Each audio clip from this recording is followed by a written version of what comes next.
Our guest is here and we have a lot of questions actually. Our guest, Peeter Taim, political scientist. Hello, Peter. Hello, good afternoon. Good afternoon. My question, why does not the United Nations Security Council react immediately to immediate needs, to urgent situations, to extreme emergencies like those that recently developed with Israel and the Gaza Strip? Why? Actually, I have no answer on that because for me, and I think for many of my colleagues, not only in my country, but all over the world, is a big question. What is UN? What is this function? Why this place where different important people all over the world gathering? Why they coming together? And it's absolutely nonsense. At least after beginning of the military aggressive invasion of Russia in Ukraine. Right. Well, what do we do? What should the world do so that instead of, that deep concern announcement and everything, something finally would happen, the action would follow. The impotent United Nations becomes potent and protects those in need. Any Viagra for United Nations, an idea? What could be the reason, the kick, the trigger for them to start acting? And what would you do, Peter? What would you do to wake these gathering up?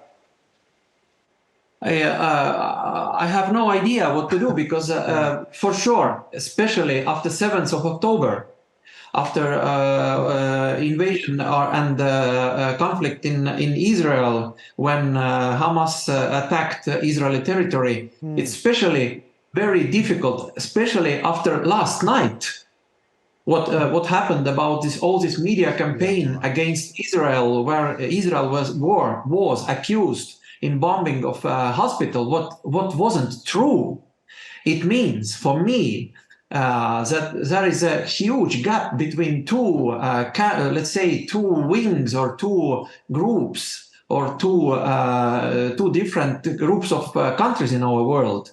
Those who we call civilization, Western modern civilization, and I don't know, other tribes or I don't know who. It's a very big problem now at the moment. I don't know how we're going to solve it. Well, maybe they don't know in United Nations either. I don't know, maybe they don't have the instruments, the tools. But let's speculate on that. What do we do to extinguish the fire?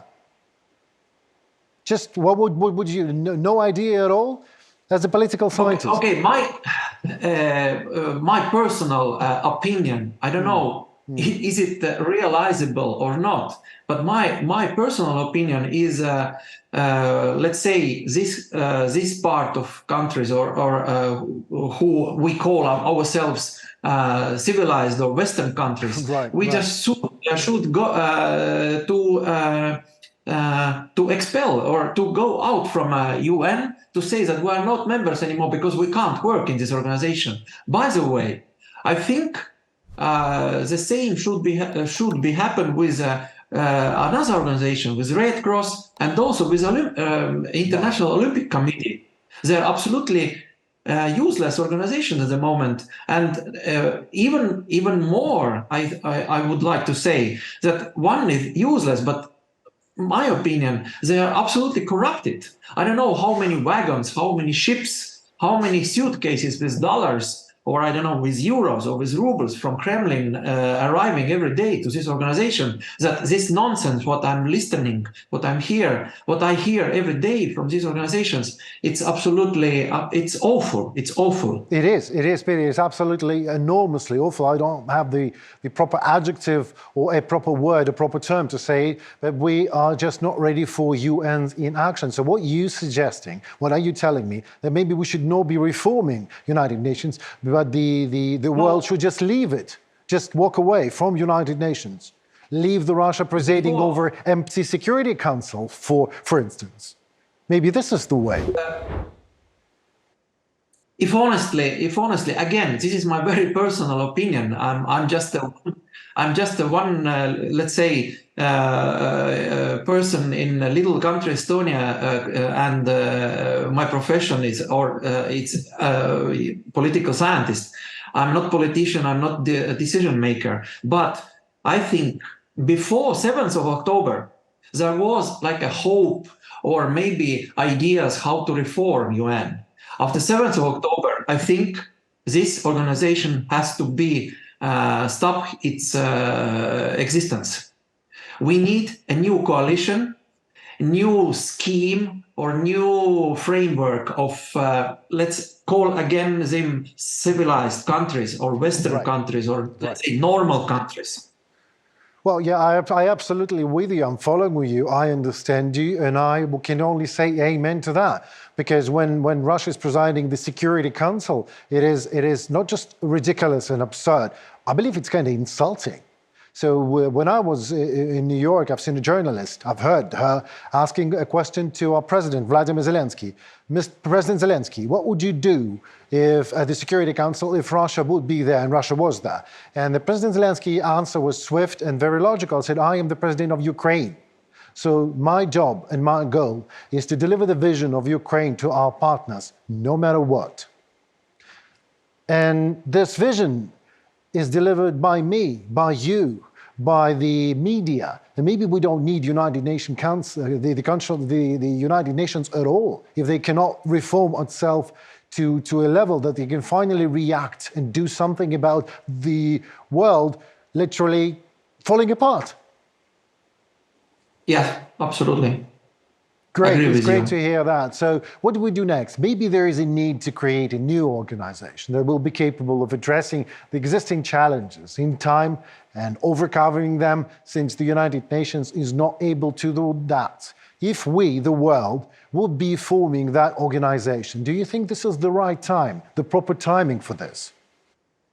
Absolutely right time first. And second, actually, nowadays, at least in Russian language sphere of YouTube, of media, I hear almost every day many experts saying words which is not, let's say, not parliamentical words, metal balls or proper balls. It means, in this case, I hope very much that leaders of Western coalition, of Western civilization, of Western normal countries, they have enough balls to do it, to form a new coalition, new framework, new organization, doesn't matter how we call it, new organization, new structure, to avoid us from force. I express force, a world war. Let's call the organization Balls. Yes. Okay, great. Maybe that would be the balls, not bullocks. Coalition with leaders with balls. Yeah, exactly. And first you have to be tested for it. If you have one, you're admitted.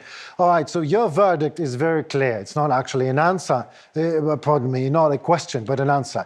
No reformation, but demolition and new organization that will finally act for the sake of the world's safety. Thank you very much for your time.